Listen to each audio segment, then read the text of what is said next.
हम सभी गौ माता को सड़कों पर भी देखते हैं। गौशालाओं में गौ माता से भरी पड़ी पूरी की पूरी गौशालाएं देखते हैं। हम लोग हर सत्संग में, हर कीर्तन में गौ माता के भजन गाते हैं महाराज। लेकिन यहां तो भजन गाकर नृत्य कर लेंगे, यहां भजन गाकर आनंदित हो जाएंगे, हाँ बढ़िया भजन गौ माता का गाया है महाराज। यहां थोड़ी देर मौन होकर बैठ जाएंगे। लेकिन हम कभी ये प्रयास नहीं करते हैं कि जो गौशालाओं में गौ माता हैं, जो सड़कों पर गौ माता भटक रही हैं, उनकी दुख, उनका पीड़ा क्या है महाराज। आपने कभी गौशाला में जाकर कभी पीड़ित गौ माता के ऊपर हाथ रखकर 5 मिनट उसके पास बैठे हैं कभी कोई? कौन कौन दुखी गौ माता के पास में हाथ लगाकर बैठा है? धन्य है। हम कितने लोग हैं यहाँ? कम से कम 500-700 लोग तो बैठे हुए हैं। 500-700 में 5 लोग भी नहीं हैं जो दुखी गौ माता के सिर पर हाथ रखकर वहां बैठ जाएं कि हे मां भगवती, मैं तेरे पास हूं, तेरे दुख दर्द में मैं पास खड़ा हूं। कोई नहीं है महाराज, किसी को समय नहीं है। ये सब हम क्या कर रहे हैं? ये सब खुद को पागल बना रहे हैं, खुद को मूर्ख बना रहे हैं, किसी और को नहीं बना रहे महाराज। सत्संग, कथा, ये मंदिर, ये पूजा सब यहीं की यहीं धरी रहने वाली है, क्योंकि आपको गौ माता का दुख नजर नहीं आता महाराज। जब गौशाला की बात आती है, सहयोग की जब बात आती है, तो आप सोचिए हजारों बार ये बात कहनी पड़ती है कि आपका 1 रुपया पट्टी बन सकती है, आपका 10 रुपया चारा बन सकता है, आपका ये बन सकता है, आपका दिया गया दान से चद्दर लग सकती है, ये लग सकता है। क्या वो गौ माता केवल यहां बैठने वाले की मां है? क्या वो गौ माता बोलने वाले की केवल मां है? क्या जो गौशाला चला रहे हैं केवल उनकी माता है? क्या हम सब की वो मां नहीं है? क्या हम लोगों की वो माता नहीं है? अगर वो हमारी माता होती तो हमारा मन करता कि जाकर गौशालाओं में गौ माता की स्थिति देखें, उनके दर्द को देखें, उनके दर्द को समझे महाराज। मैं सत्य बताता हूं, आज हम गौ माता का दुख दर्द नहीं समझ रहे हैं, कल हमारा दुख दर्द समझने वाला कोई नहीं मिलेगा महाराज, कोई नहीं मिलेगा। सुनने वालों को लगता होगा कई बार सहयोग के लिए बोलते हैं, कई बार कथा के बीच बीच में गौ माता की बात आती है। इसलिए आती है महाराज क्योंकि हम लोग गौशाला में रहते हैं। हर गौ माता शरीर छोड़ती है तब हमारे हाथों में होती है उनका शरीर।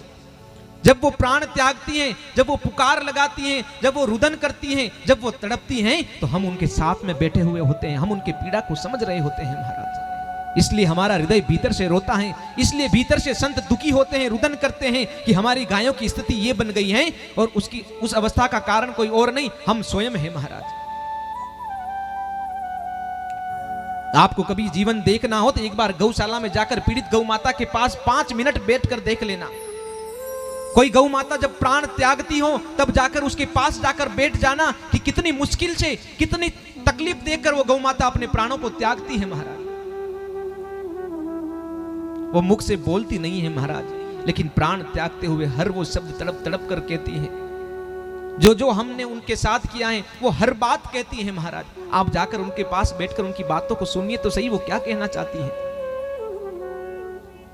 वो गौ माता हमसे क्या मांगती है? कुछ नहीं मांगती है महाराज, केवल प्रेम मांगती है, 2 समय का भोजन मांगती है, इसके सिवा कुछ भी नहीं मांगती महाराज। और भोजन भी आपके भोजन से नहीं, उनका स्वयं का भोजन वो मांगती है महाराज। आप जब गौ माता को प्राण त्यागते हुए देखेंगे ना, तो शायद घर आकर आपका मन भोजन करने को नहीं करेगा, आपका मन किसी से बात करने को नहीं करेगा। इतनी पीड़ा में आकर गौ माता प्राण त्यागती है।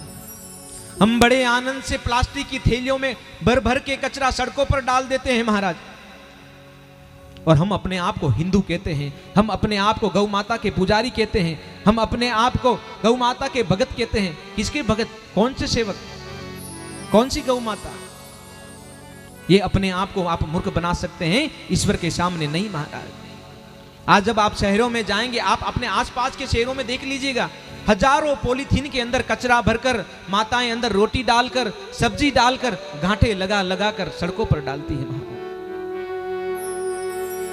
यहां ओल्ड आरटीओ से कितने लोग बैठे हुए हैं? आरटीओ से कितने लोग बैठे हुए हैं? बैठे हैं 5, 25, 30 लोग। आप जब आरटी ऑफिस की गाड़ी चढ़ते हैं तो राइट साइड में कभी आपने देखा कचरों का ढेर, जिसके ऊपर गौ माता रोज प्लास्टिक खाती हैं। कभी आपका मन किया कि वहां जाकर खड़े रहकर उन प्लास्टिक को हटा दे महाराज? ये हमारी हिंदू संस्कृति है, ये हम अपने आप को पूजा करने को, अपने आप को भक्त कहते हैं महाराज।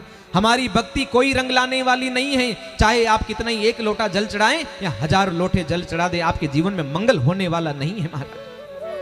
जो माँ भगवती की पूजा होनी चाहिए, जिस माँ भगवती को भगवान कृष्ण, अरे आप जिस गोविंद की पूजा करते हैं, जिसके आप लाड़ लड़ाते हैं, कभी आपने सोचा है उस गोविंद ने क्या किया है पूरे जीवन में? कभी नहीं सोचा।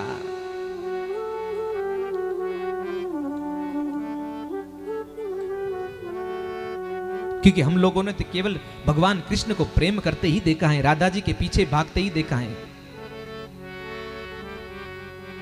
श्रीमद् भागवत के अंदर जब वर्णन आता है तो केवल 10वें स्कंद के अंदर एक बार बात आती है भगवान कृष्ण के जन्म की लीलाओं की, उसके बाद उनके शौर्य की बात आती है, लेकिन हमने कभी उसको नहीं पढ़ा।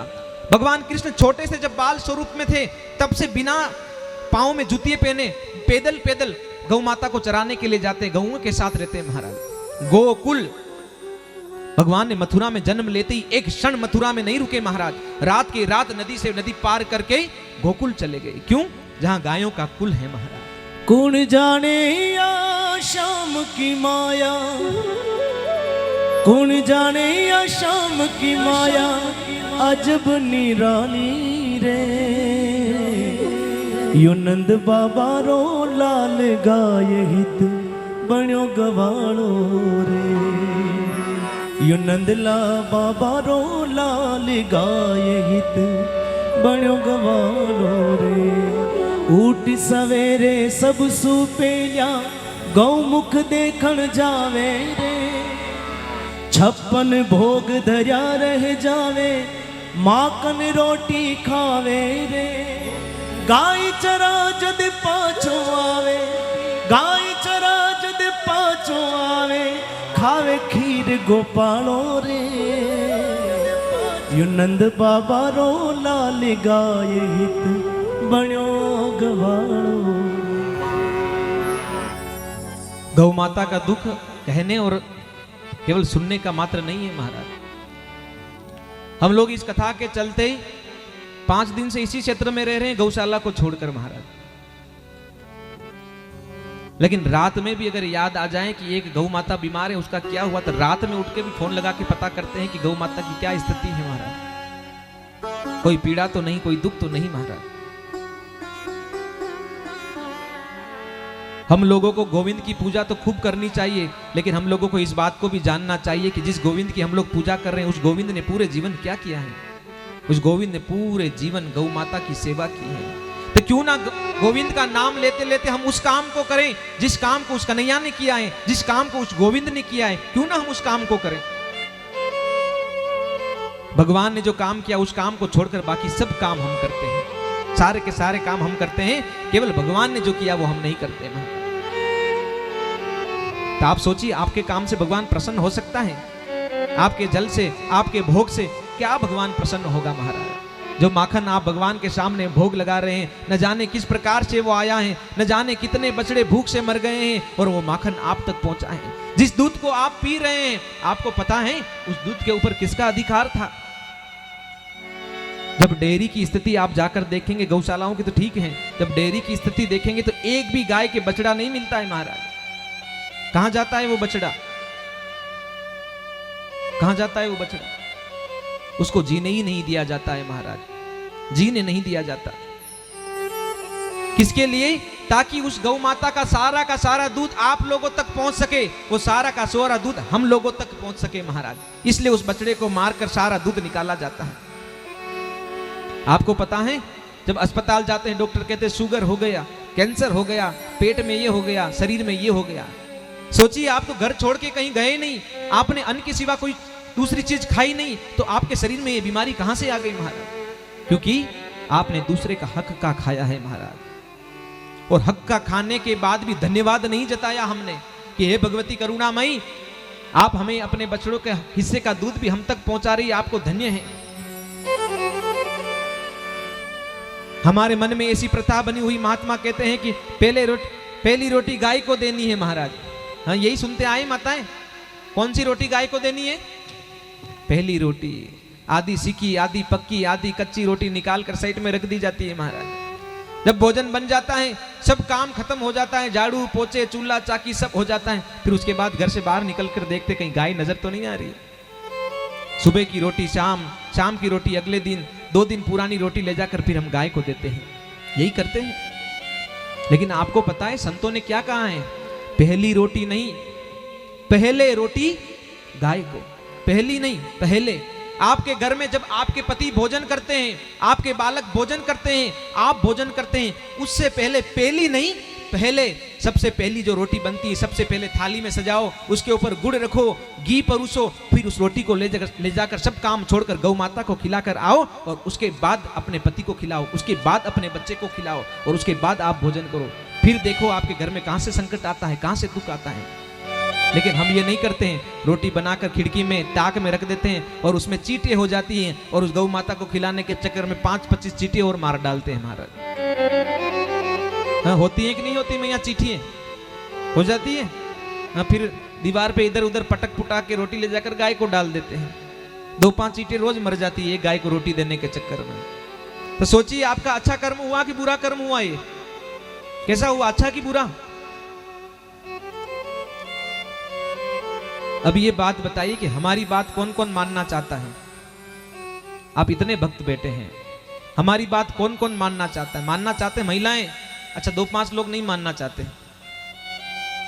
अगर मानना चाहते हैं तो आज मन में गोविंद को साक्षी मानकर, क्योंकि ये कथा केवल सुनने तक नहीं है, कथा सुनी और बड़ा आनंद आया, बढ़िया कथा की, खराब कथा की, घर जाके चर्चा करके सो गए और सुबह उठे वैसे के वैसे कोरे हो गए। जब तक इस कथा से कुछ आप लेकर नहीं जाएंगे घर पे, ये कथा से आनंद होने वाला जीवन में नहीं है महाराज। हजारों महात्मा कथा कर रहे हैं, हजारों बार हमने कथा सुन ली, लेकिन उससे हमारे शरीर में, हमारे घर में क्या फर्क पड़ा? कुछ फर्क नहीं पड़ा। क्यों? क्योंकि हम घर लेकर कुछ नहीं गए। आज लेकर जाएंगे क्या? उठाइए हाथ अपना एक एक ऊपर। आज से गोविंद को साक्षी मानकर सभी माताएं संकल्प लेना है, एकलिंगनाथ प्रभु को साक्षी मान के। आज से हमारे घर में जब रोटी बनेगी, बोलो सब, आज से हमारे घर में जो रोटी बनेगी, आवाज नहीं आ रही है, पहली नहीं पहले, पहली नहीं पहले गौ माता को भोजन करवाएंगे। करवाएंगे, करवाएंगे कि नहीं करवाएंगे? तो आज से पहली रोटी नहीं, पहले जैसे ही आपके घर में रोटी बनती है, आप भोजन बनाती हैं, सबसे पहले वो रोटी ले जाकर गौ माता को प्रेम से खिलाएंगे महाराज। और अगर गौ माता नजर नहीं आती हैं तो जो सामने दिख जाए उसे वो रोटी, जो जीव सामने नजर आ जाए उसको खिला देना, लेकिन पहली रोटी जरूर खिलाएंगे। और जब पहली रोटी आप गौ माता को खिलाएंगे तो क्या होगा? वो रोटी नहीं रहेगी, वो अमन्या नहीं रहेगी, वो प्रसाद बन जाएगी आपके लिए। और जब आप अपने पति के थाली में उस प्रसाद को परोसेंगी, जब आप अपने बालक को वो प्रसाद खिलाएगी, जब आप अपने घर में आप स्वयं उस प्रसाद को पाएंगी, तो आपके शरीर में कोई रोग, कोई बीमारी, कोई पीड़ा आपके शरीर में होने वाली नहीं है। कब? जब रोटी पहले गौ माता को भोग लगाकर ग्रहण करेंगे, तब करेंगे। कल से सब बोलिए गौ माता की जय।